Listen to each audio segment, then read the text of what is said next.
It is a lot more difficult to create something and to start a project and to see it through than it is to criticize some of the details about it that you don't like. We've got a long path ahead of us, and we're either going to play it out in a town that nobody quite likes and is second rate, or we can make the city be where we want to be in the future. Absolutely. Sara Harris, Yes. how you doing? I'm doing good. Saris, if you will. Yeah, that I've used that as a online handle. See, look, sometimes they hit. I was like, I'm not going to call you that, but it's good to know. It's good to know that it's out there for the taking. I was like, man, this should be your social media and everything. How are you today? Thanks for coming in. Yeah, absolutely. I'm excited to be talking to you guys this morning. Awesome. So you're the executive director of the MDC Midland Development Corporation. Yes. Mouthful. Yes. Can you tell us about the MDC? Yeah, absolutely. So Texas has a really robust economic development program. It is up to each individual city to determine how they want to do it.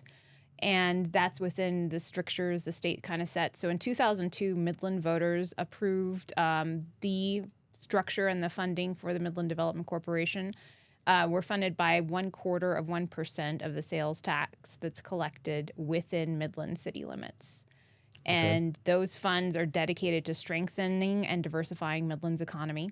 So how we do that is we can put funds into new roads and infrastructure. We can put funding into higher education, into healthcare, into creating new jobs and bringing businesses in, and also helping existing businesses expand.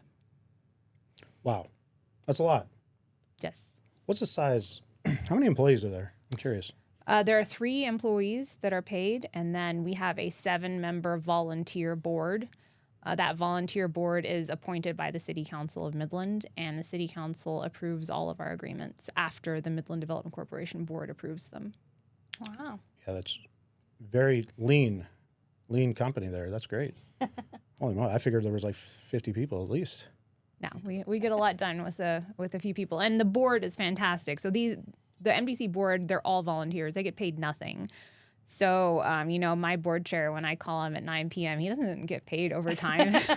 I just have to send an apology text to his wife saying, I'm sorry for bugging you Fruit guys. basket or something. Yeah.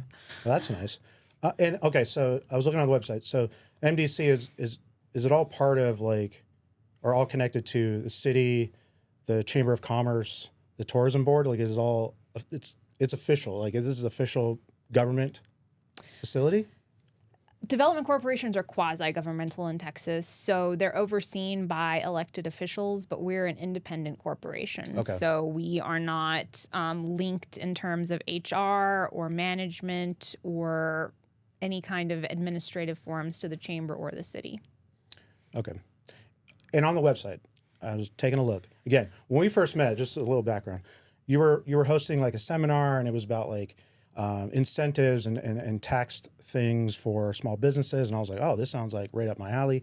And then I went there, and I'll be honest, a lot of the information went sky high over my head when I was talking about the finances and abatements and things. Then the whole time, we're being transparent right now, Sarah. Sure. Every time you said the word abatements, I just thought Justin Bateman. And I was sitting there going did I watch the last season of Arrested Development or not? Justin and Justine. Yeah. And I was like, oh man, I don't know if I'm in the right place. But can you talk a little bit about those incentives or essentially who's the MDC for? Sure. So the MDC is for new businesses and for existing businesses in Midland. You may be familiar with the Midland Entrepreneurial Challenge that UTPB runs. So that's funded by the Midland Development Corporation. That's kind of like a Shark Tank style business competition where small businesses compete, and then winning businesses receive from $50,000 to $150,000 for capital funding through reimbursement. So we help small businesses and existing businesses grow. Over the past 5 years, we've given it's $2.3 million over the past 5 years through that program. Just for clarity, neither the MDC staff nor MDC board has anything to do with the judging or the picking of the challenge. We like to let UTPB administer it, and then they pick the judges. I don't know who the judges are, and I won't know until they announce the winners. So that way it keeps it really, it keeps it cleaner and make sure there's no complications in terms of the board or anything like that. Gotcha. So yeah, we want to help and be here for existing businesses, and we can also work with businesses to get tax abatements through the city. So the MDC board doesn't collect property taxes, but we can help businesses that are interested in getting property tax abatement, and then it's up to the city council to approve those. And that's just like a discount on their property taxes? How it can work is multiple years that the property taxes that are received by the city are returned to the business. Oh, okay. And that's based on, new construction or expansion of an existing business. Okay. So back on the website, right? Like I went to the website, we're small business owners. There's a bananas amount of information on the MDC website. Like how does one even get started? There's so much information. Well, hopefully they'll call me or my staff and we'll help sort it out. There is a lot of information. A lot of that is provided because we have a lot of audiences that look at our website. We have small businesses that look at our website, and then we also have site selectors that look at our website. So what does that mean? Sorry. A site selector are usually larger companies that work with businesses that are looking to expand or relocate. So they have whole teams of people, and their entire job is to just skim information from communities' websites so they can package it and then say, how does this community look to their clients? Okay. So that's one of our big audiences for our website, and we want to make sure that we're kind of providing all the information they might possibly need. I do know that it's a lot of information for smaller businesses and it is a little complicated. I am happy to speak in person, over the phone, Zoom with anybody, any small business that needs more information. I do that almost every day. Someone calls me and asks me for information, and I email them just the high level stuff saying, here's the application forms, here's how we can help. Give me a call back if you have any questions or want to talk through this. I see. So going back to like the site selector, so are you guys involved with the big news of like the big Bass Pro Shop that's coming to Midland, or the zoo, right? There's a Midland Zoo's coming like that. Are you working directly with those people to sort of like, I guess, entice them to, create these larger businesses and operations here? Or for Bass Pro Shop specifically, yes. Okay. The dialogue did start with a conversation I had. So that was an opportunity to bring in destination retail to Midland, bring in tax dollars from the surrounding area. The zoo is a group of private funders who are building that independently. So Okay. I love that project, but I don't have anything to do with that one. Gotcha. And what type of businesses is Midland looking for? Are you looking for typically? Sure. So what we're looking for is something that the state defines as a primary job, and it gets complicated to describe, but a primary job is a job that creates tiny portions of a lot of other jobs. So when we're thinking about an attorney, they create a little bit of a few other jobs, like maybe they need part of a doctor's care, they need part of a school teacher's care if they have kids, they need part of several different retail workers because they're going to go out to eat, they're going to buy clothes. So whenever the state put together this list of jobs we can fund, they focused on the ones that were going to have the biggest economic impact to Texas. So when we're looking at primary jobs, it's manufacturing, it's professional and technical services like engineering, it's oil and gas, it's agriculture, it's management of companies, because economically, they make the biggest impact. If you bring in a bunch of manufacturing jobs, that's one of the biggest drivers of a local economy. Those people and those jobs and what they produce add to the GDP. They, that economic base helps support the fundamental activities of a city, and they bring money in from outside the city. Right. That makes sense. And producing tax dollars. Correct. And so part of particularly the entrepreneurial challenges for the smaller business who are going to so if you've got a huge company that's going to, have possibly thousands of employees, right? They're going to be recruiting from all over the nation or all over the world. And so it's all of the small businesses in Midland that help support, right, that those larger businesses and the employees, the daycare and Exactly. and clothing and retail and stuff like that, right? Okay. That makes a lot of sense. Any exclusive you can drop, like some bigger businesses that are coming to Midland that we can. I unfortunately no, but I will say I think Midland is becoming more of an appealing destination. The community has kind of faced an uphill battle in the past in terms of bringing in some of the bigger retail opportunities because they view the oil and gas industry as being a little bit volatile. Oh, I see. Okay. But not only is oil and gas countercyclical in terms of the national economy, so whenever oil and gas is flourishing, it may be when the rest of the country is in a recession. But the cycles of the oil and gas industry are smoothing out. So it's more of a constant activity level, constant economic flow that is what some of these bigger retailers and destination retailers prefer. I see. The big boys.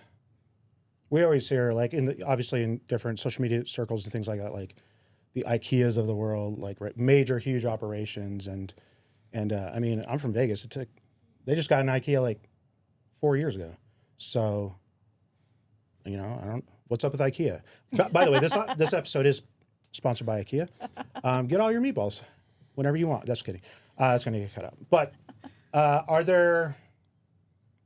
I'm going to ask a question I already know, but it's funny. Like, are there any businesses who have flat out said no, they're never going to come to Midland, and you'd like to address them today? Sara Harris, Executive Director of MDC. I would not love to address those businesses. What I would love to address is what do we want for our city's future? Mm-hmm. Yeah. Do we want new things? Do we want the city to grow? Do we want to become the kind of place where our children want to live when they grow up and where we want to be when we get old? Or do we want to stay inside of a closed shell and say no to everything? And I can't answer that question. It can't be a top-down answer. It has to be a bottom-up answer. Yeah. What do we see for our city? Are we going to say yes or are we going to say no? Yeah, we hear, again, I've been here for 3 years. Terra's born and raised. But the thing, and I'm sure you hear it all the time too from the community, I guess. A lot of people are like, there's nothing to do in Midland. We hear it all the time, right? There's nothing to do for families and things like that. And, from the outside world, I'm like, there's a ton of things to do. But what can the community do in order to, like, help the cause, I guess, of bringing other businesses here? Yeah, just decide what we want our community to look like. It is a lot more difficult to create something and to start a project and to see it through than it is to criticize some of the details about it that you don't like. Criticism is fair, but it's not fair whenever it's a criticism of every opportunity. So we have, as a city, we have to determine what our future is going to be. Are we going to be the city of yes or the city of no, that's not exactly right. Let's just forget about it and not do it. That's a very good point, yeah. Yeah, I hear it all the time. And I'm like, I don't think anybody can, decide unless I get the sense of, like, unless it sort of like incentivizes them or it's directly to them that are kind of like against it. And, and I really have no skin in the game, but I mean, I hear people all the time like, well, the tax dollars are going to increase and all these things. And I'm kind of like, I mean, isn't that kind of par for the course, right? Like everybody shells in tax dollars for the benefit of their community, right? And like you were saying, the roads and schools and businesses and things like that, it's for the good, right? I mean, are you constantly, like, in different meetings about these things, about taxes, increases, and all these things, like more the governmental talks and discussions? Well, fortunately, I don't have to have any part of the dialogue about tax rates or property tax rates. Yeah. The MDC is funded by tax dollars. It's funded by sales tax. So that percentage is set and it's never going to increase. It varies from year to year just based on economic activity. So, during downturns, it goes down some. And obviously, it's been up over the past couple of years. But, it's all part of the larger discussion of where we see ourselves as a community. I also think that there is a tendency to not believe in Midland's future. Mm-hmm. If you look at other cities, they have a vision for where they want to be in 50 years, where they want to be in 100 years. And I think that there's a persistent undercurrent in Midland of, we're not even going to be here in 50 years because, I don't know, the oil's going to run out or everybody's just going to decide to leave. They're still considering Midland to be transient just based on oil and gas. Based on the resources we have, based on our industry base and the age of our community, we've got a long path ahead of us.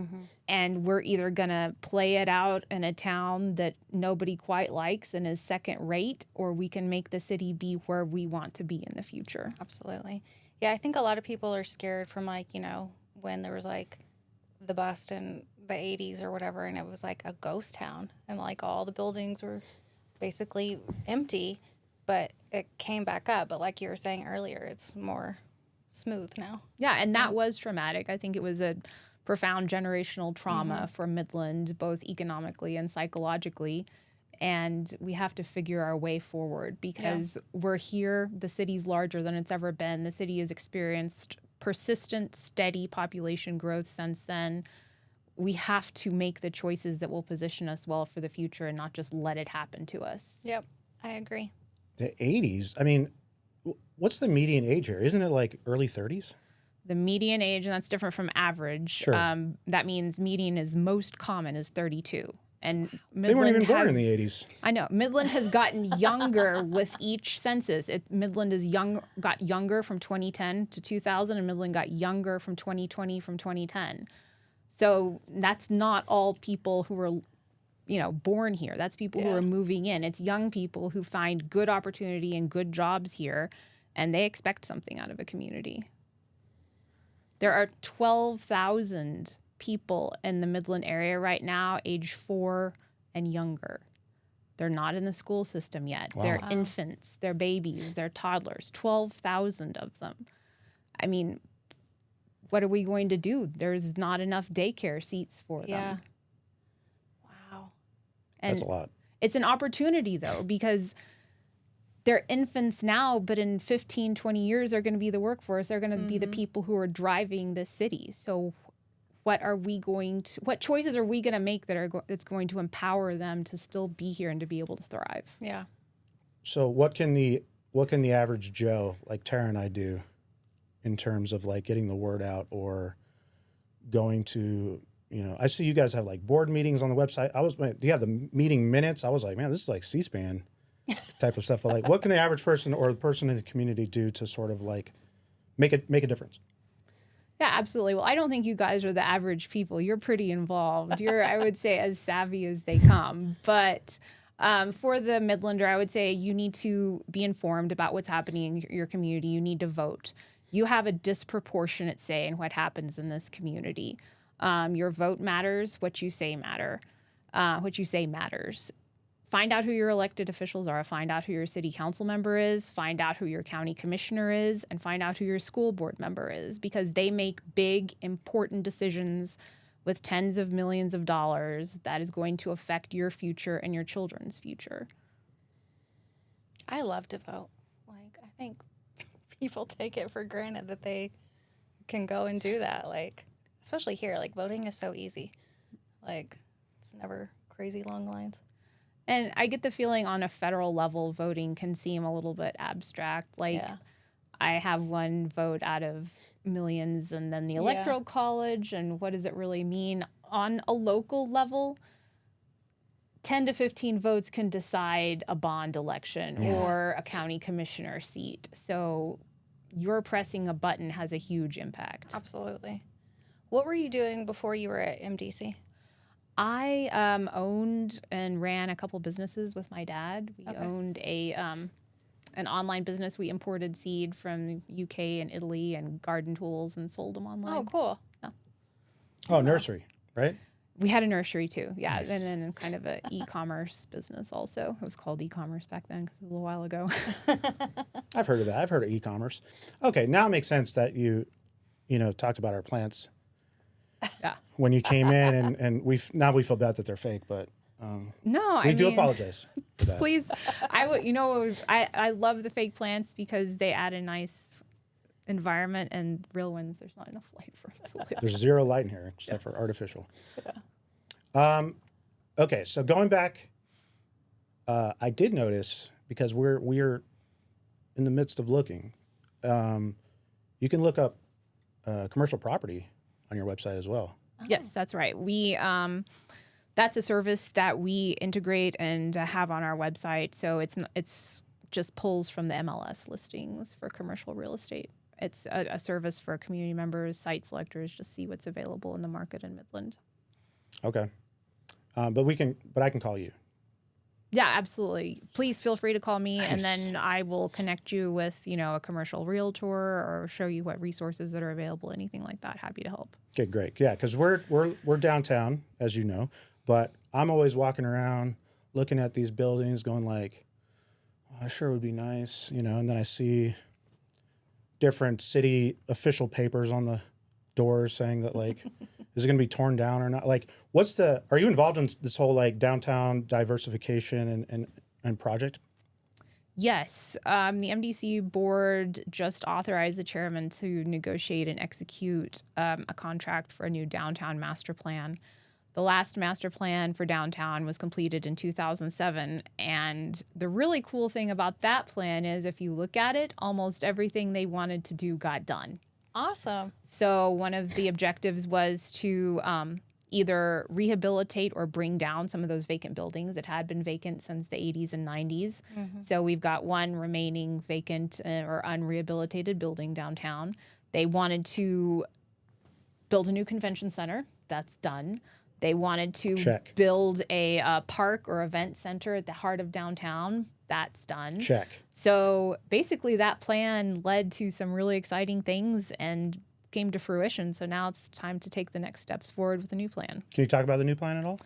Oh, it's not. It hasn't even been started yet. But the intent of the plan is to help coalesce all the energy that we're seeing downtown. We've got multiple new hotels that are interested in downtown. There's a lot of small businesses that have popped up around the park. There's more diversification in use of office space, including you guys. I don't think there was ever studios downtown for recording before.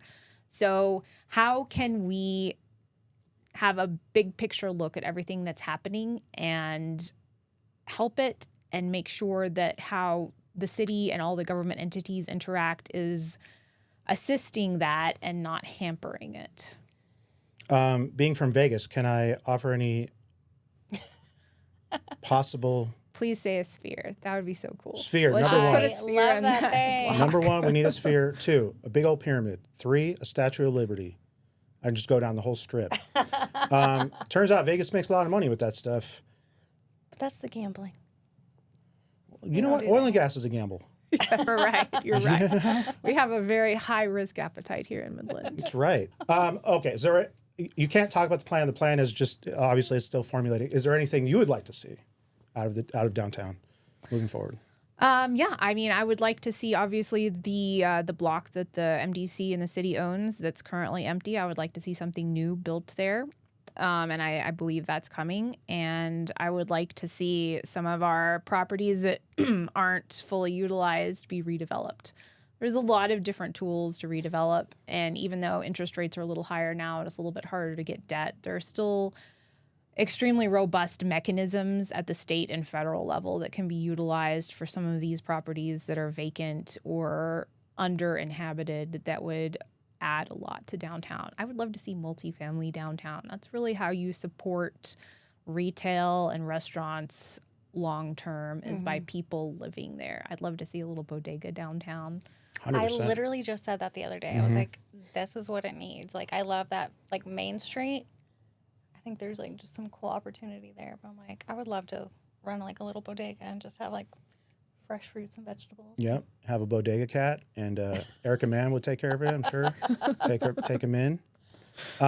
Yeah, we lived in Seattle for a few years, and that's, we lived in a downtown area of Bellevue, and that's how it was, right? It was like supermarket a block away. Yeah, you walk to everything, and your entire little community was there, and I'd love to see that. That's why we want to continue to stay downtown with what we're building. I don't think that we're just educated or savvy enough, I guess, to figure out, where are some potential opportunities and what that costs in terms of, commercial square footage and what's going on with that building besides me like peering into the windows and having, the police come out. Did you know, on that note, the building right across from the police station, turns out it's a morgue now. I did know that. The county owns it. Yeah, we had the judge on loves last that week, building. Judge Barton. I love that building. And I asked, I mean, is there a possibility that we could co-op that? And I don't mind the morgue still being there. But I would love to build a bigger studio. Like, how do we make that happen? Have you talked to anyone in the Downtown Midland Management District? I have no idea what that is. The Downtown Midland Management District is a geographic area of downtown where the property owners elected to add another property tax on themselves. Why is that? So they wanted to pool their funds to utilize that to help downtown. So a lot of their funding went into the park for both construction and continued operations. But they've provided funding for a lot of the storefronts and activities downtown. It's more on a smaller grant basis. Okay. But I would highly recommend that you reach out to them. I can share contact info because that's what they're there to do as an I love that. organization to help utilize those funds to bring more businesses downtown specifically. Wow. So if you're ever wondering who owns any individual properties, Yes. So the city has a GIS on the city's website, so midlandtexas.gov, and then you go to maps, developer information. It'll open up a whole map that looks like Google Maps. But if you click on the individual parcels, it'll tell you who owns every single piece of land in Midland. Oh, wow. I love that. So if there's something that you're interested in looking at for a property, and you're just, who owns this? How do I Yes. get in touch with the owner? Of course, the easiest way is going to be probably a commercial real estate broker. But on just a initial first snoop level, just go to the city's website, their GIS, and you can find out who owns every property. This whole time, I've been trying to just look up the building on Instagram so I could DM them or something. It hasn't worked yet. Okay, this is great information. Really appreciate that. Do you have 6 or 7 more hours so I can ask you about the number of buildings? The Shell building. No, I'm just kidding. Okay, that's super valuable information. Anything else regarding, small business owners who might be looking to either expand or just start their business from outside to come to Midland? Any advice for them? I would say, yeah, please feel free to give me a call. I'm happy to talk to anybody, happy to give all the available information. We also have resources we can offer business owners, like economic overviews that shows, age, demographics, education, household income. That's helpful as an initial kind of market study. So we can definitely help out with that. Is that free? Yes. Okay, Sarah, listen.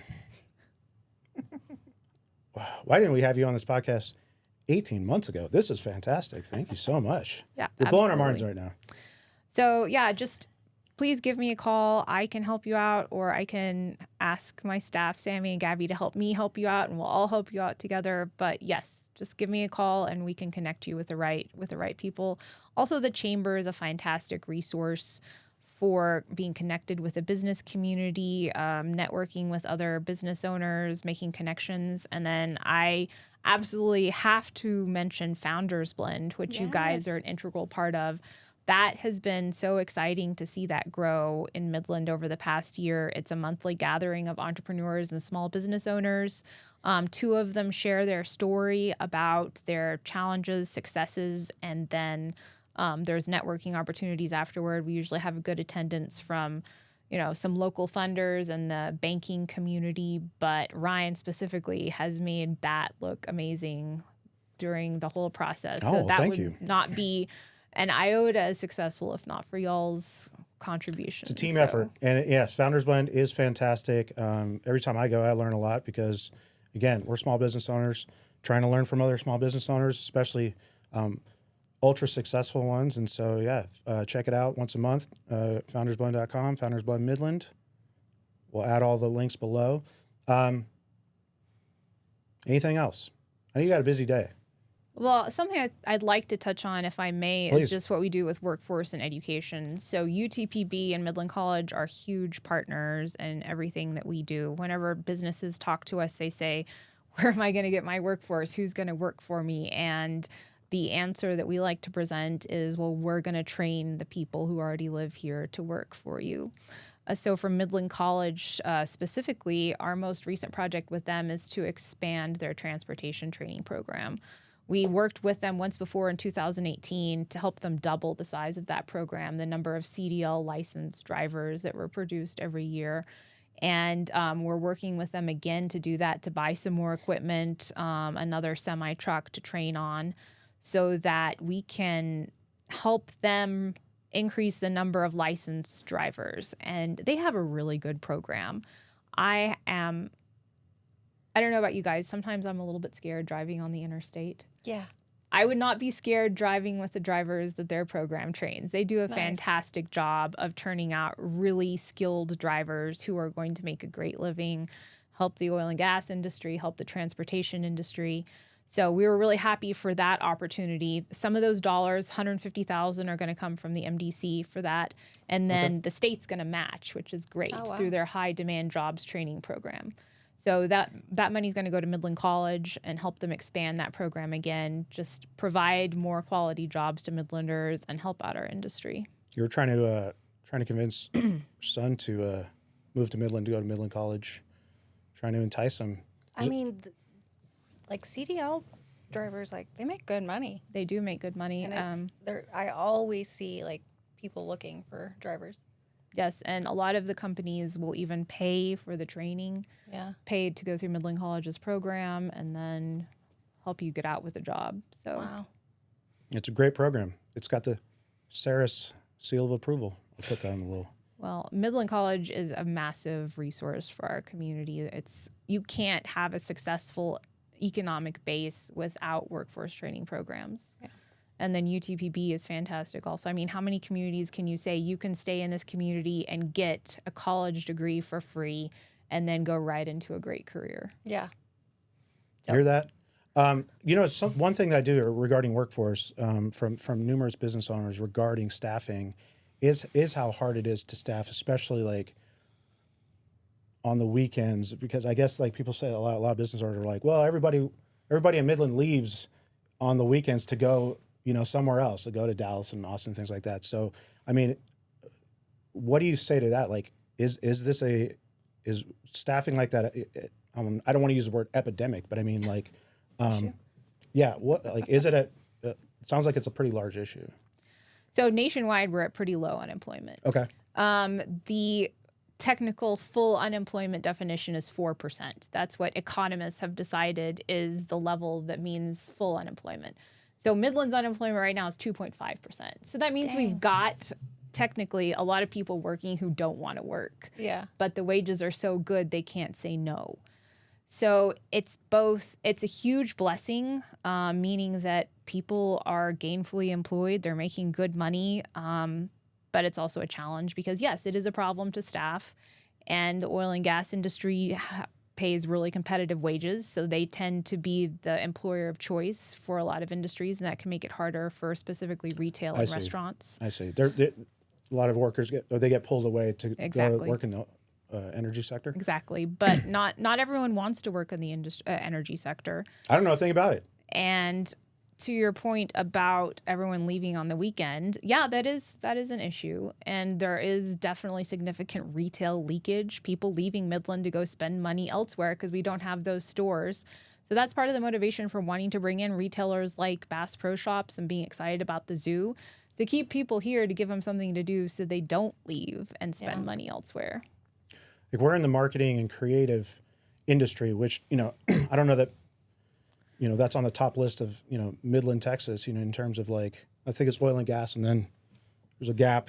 I think that's towards the bottom. But what I tend to hear a lot is, especially like I'd say mid-sized companies, large companies, is, a lot of them feel the need to have to outsource, right? And to their creative needs or their marketing needs to, other places within Texas or, around the country. Like, is there something as a community, or is there something that we can do to sort of keep that money in Midland? Well, outsourcing is an issue not just with marketing, but with also professional services like engineering. There's a lot of outsourcing of engineering work. There's a lot of outsourcing of healthcare work. So something my board has looked into is making those strategic investments to try to help bring those jobs to Midland so the activity associated with that stays here. And one of the reasons why I think it's essential to have marketing and advertising firms in Midland is how we tell our story is what we believe about ourselves and how the world sees us. And traditionally, the energy industry has not done the best job of telling its story. Mm-hmm. It's very much an industry of work, get stuff done, be quiet about it, help your neighbors, but don't, toot your own horn. Mm-hmm. Mm. And I respect that, but I think we need to have some more horn tooting. Absolutely. Because we have to do a better job of telling our story as a region and as an industry. Yeah, I've said this to a number of people in that sector. And again, this is from somebody who has no skin in the game, has no idea how the oil and gas industry works. I'm from the entertainment capital of the world, but I'm like, outside of Midland, Texas and Texas, the oil and gas industry it's controversial. Yeah. Right. And so, I've told different companies, like every company should have, if nothing else, a YouTube channel, because you get to tell the story without any sort of like red tape or, you get essentially your own television station of, getting to toot your horn and getting to tell all the benefits and all the jobs that it produces and the environmental changes that have come about, and instead of just, hoping that you're the CEO of the company that goes on Fox News and then immediately goes over to MSNBC or something like that, right? So I agree with you. Like, you have the easy ability to tell your story, and you have easy ways to do it. But I guess somebody's got to take charge of that, right, in these various companies. So, well, I think what y'all are doing is very important. And yes, it is not widely known that energy produced in the Permian Basin is cleaner than that produced anywhere else in the world. It's not known the responsible and safe way that oil and gas is produced here. And we're behind the 8 ball in some regards telling our stories. So we've got to get out there and continue that messaging. Mm-hmm. Okay. Yeah, I'd love to continue conversations on that and just how, again, like, I don't know that we're heavily connected by any means, right? We obviously we get the luxury and we get the benefit to continue to meet people week in and week out that are true difference makers in Midland, Texas, and in the Permian Basin. Like, before you started at MDC, like, did you have a lot of insight to all of this stuff? Like, were you into like politics or whatever? Like, you're so knowledgeable about all of it, or did you just kind of like learn on the fly? I've always been interested in national politics, but with local politics, everybody becomes an old person. I'm becoming an old person. Everybody picks their uncool old person hobby. Yeah. For my husband, it's disc golf. Okay. And for me, it's local politics, and also maybe birding. But this is just my very uncool old person We can catch you out at Sibley's. I love it. I love Sibley it. every once in a while, I'm sure. What about pickleball? I'm not athletically inclined, and I do not have very good vision, especially for small things. Yeah, let's not get hit in the face with a pickleball. That makes sense.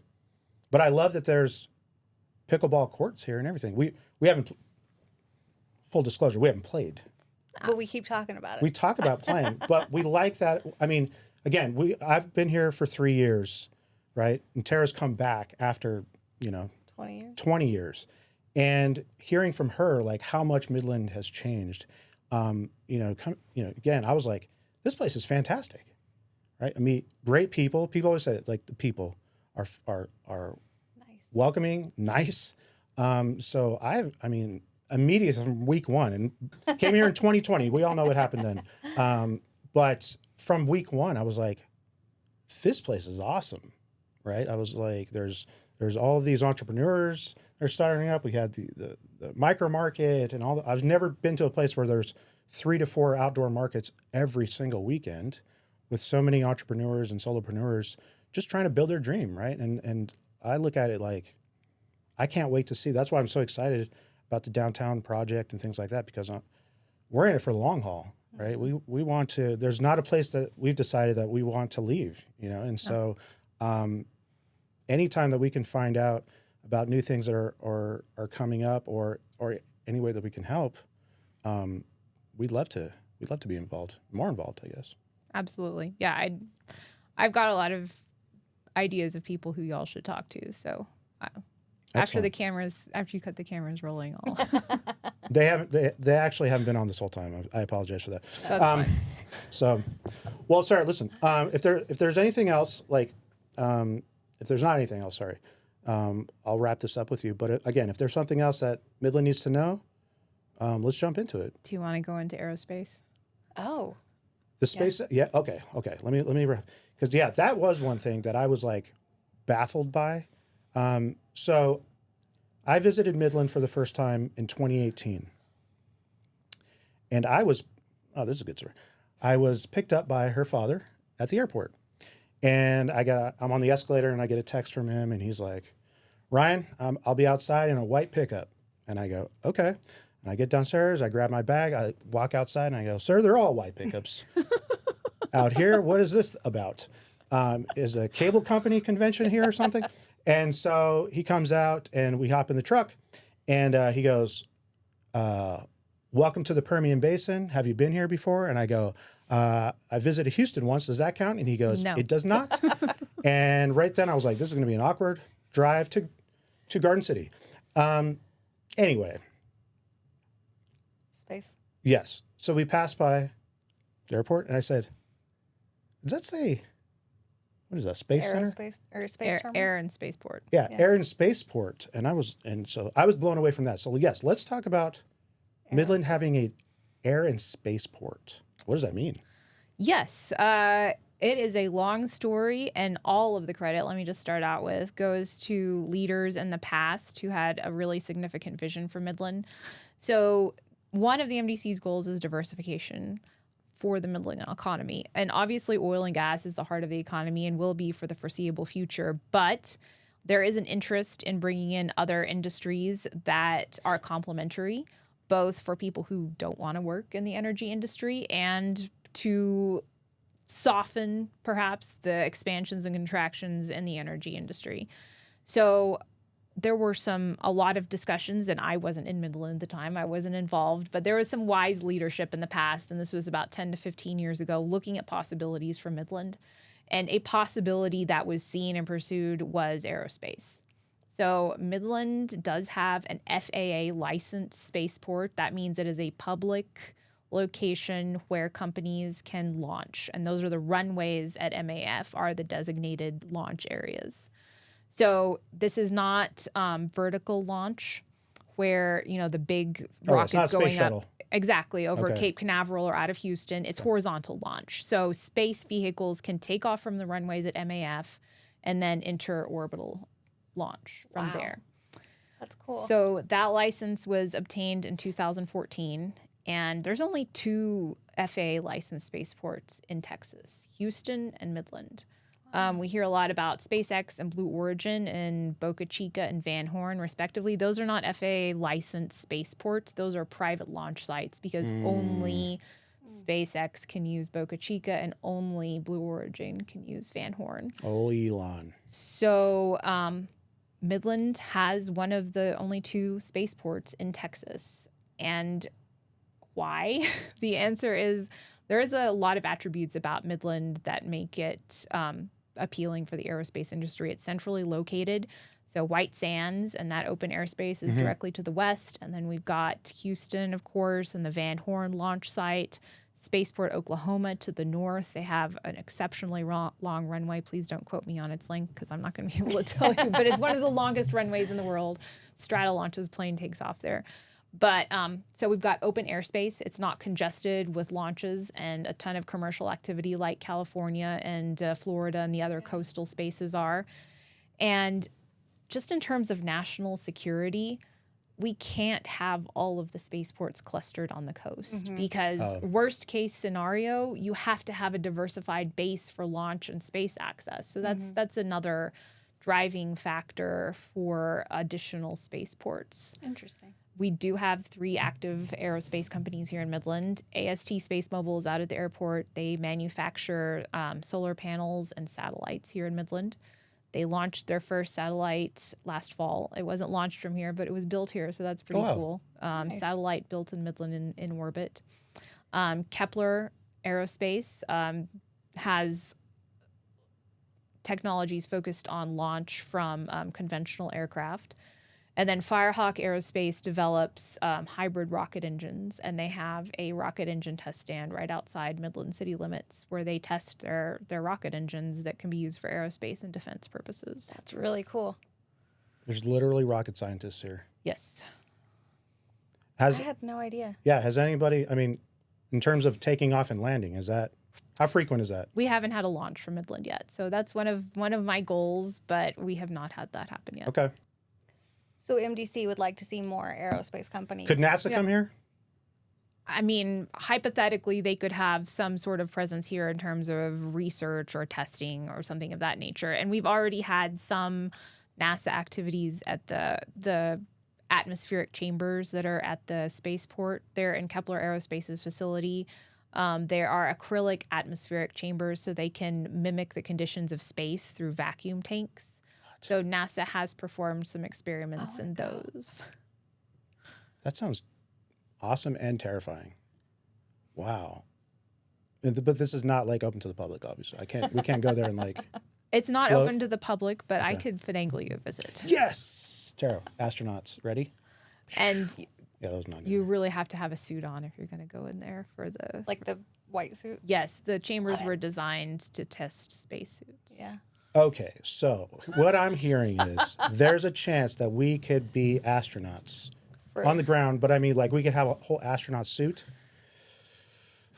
This is why I love Midland, guys. Anything's possible. You heard it here first. Sarah said. Astronaut Ryan. Yeah, oh, man. This is super cool. Yeah. Is the Space Force there? No, the Space Force is not in Midland. That's military. So they're in Colorado right now, and there's. But even if they were, you really couldn't, like, the clearance, you know what I mean? We'll wink it. Could there Area 51 or 2 could be here, potentially. Who knows? UFOs. Midland is a serious player in national defense and security. I mean, we are the source of the nation's industry. You know, what would happen if something happened? Yeah. And terrifying. and frankly, this place is pretty heavily armed, just from the military down to the average person. You know what I mean? Let's go. Don't mess with Texas. That's what they say. That's what they say, and that's why. Sarah, Don't you're a good attempt a sport. ground war in Asia or Midland. Nah, that'd be so cool if we could be in spacesuits for, like, you know, for obviously for Instagram and stuff like that. There's And probably no phones allowed. I'm sure Sarah can make it up. Make a call. All right, let's wrap this up. That was fantastic. Thank you so much again for all this amazing information. My mind is like blown right now. Yeah, That's so cool. honestly, I thought you were just coming in and talk about, like, hey, day in the life of the executive director of the MDC, but so many different aspects. And again, as small business owners and as people who are, you know, Midlanders and non-Midlanders, but trying to be, super valuable, and we really respect what you're doing. And again, if there's any way that we can help with Best of Midland, Getting the word out. getting the word out, yeah, please let us know.